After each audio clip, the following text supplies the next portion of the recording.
आखिरकार क्या हुआ जो 84 गांव खाली हो गए।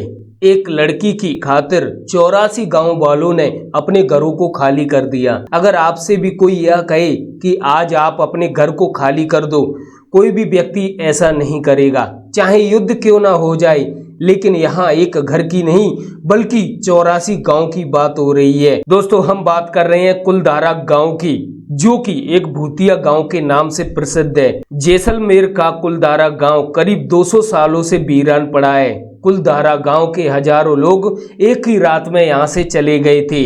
इनके साथ ही 84 गांव के लोगों ने भी यहां से पलायन कर दिया।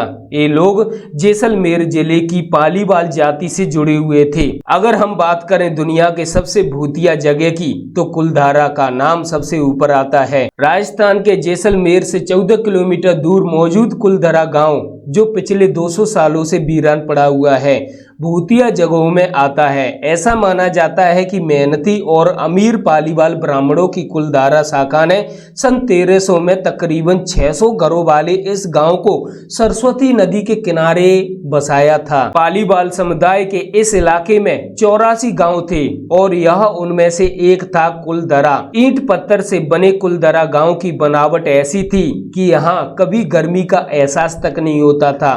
कुलधारा के ये घर रेगिस्तान में भी ठंडक का एहसास कराते हैं। यहाँ गर्मियों में तापमान 45 डिग्री भले ही रहता हो, लेकिन आज भी इन वीरान मकानों में आपको शीतलता का अनुभव होगा। किसी समय इस गांव में काफी चहल पहल रहा करती थी, लेकिन आज ऐसी स्थिति है कि यहाँ कोई इंसान भटकने से भी डरता है और 200 सालों से इस जगह पर फिर से बसावट नहीं हुई है। चलिए आज आपको इस गांव की कहानी बताते हैं। कुलधारा गांव मूल रूप से ब्राह्मणों द्वारा बसाया गया था, जो पाली क्षेत्र से जैसलमेर चले गए थे, कुलधारा गांव में बस गए थे। इस साहित्य की पुस्तकों और साहित्य वृत्तांतों में कहा जाता है कि पाली के एक ब्राह्मण कधान ने सबसे पहले इस जगह पर अपना घर बसाया था और साथ में एक तालाब भी खोदा था, जिसका नाम उसने उदनसर रखा था।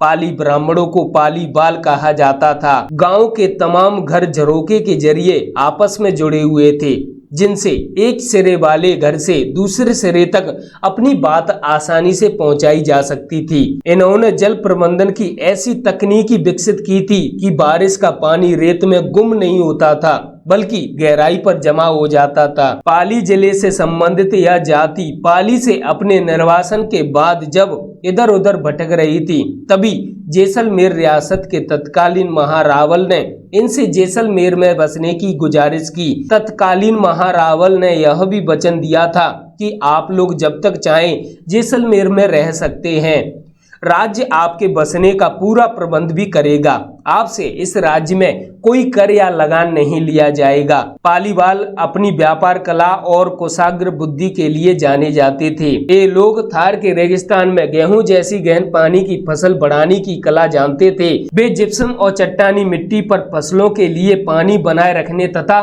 सतह के नीचे चलने वाले पानी की पहचान कर उसे उपयोग में लेने की कला बहुत ही अच्छे तरीके से जानते थे और इस चीज में बहुत ही बेहतरीन तरीके से माहिर थे।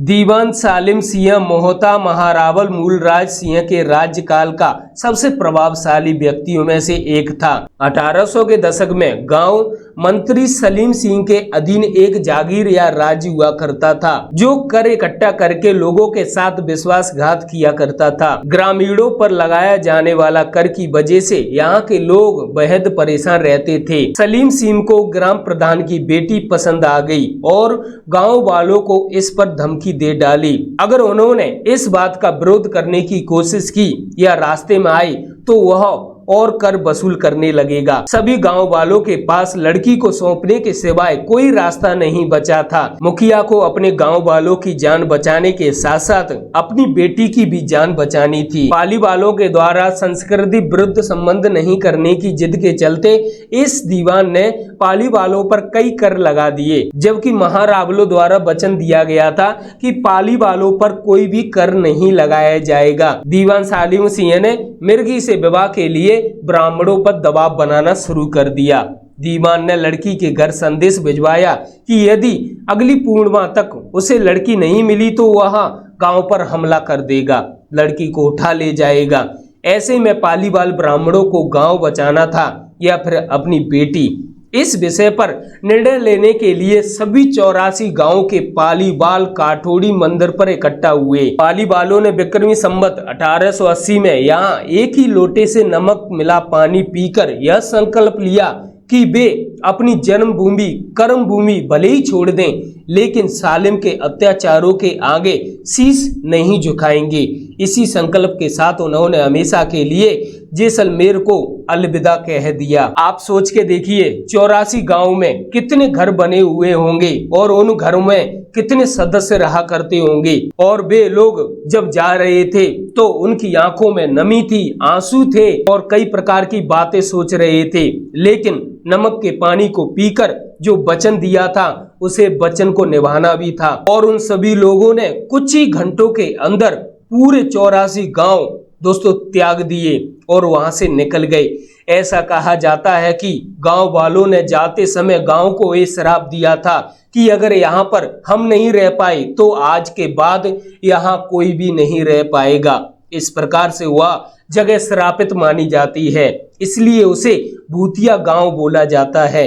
आप लोगों का क्या मानना है कमेंट्स बॉक्स में जरूर बताना। अगर सच में यह कहानी आपको पसंद आई होगी तो इस कहानी को आप अपने रिश्तेदारों और अपने दोस्तों के साथ शेयर जरूर करना।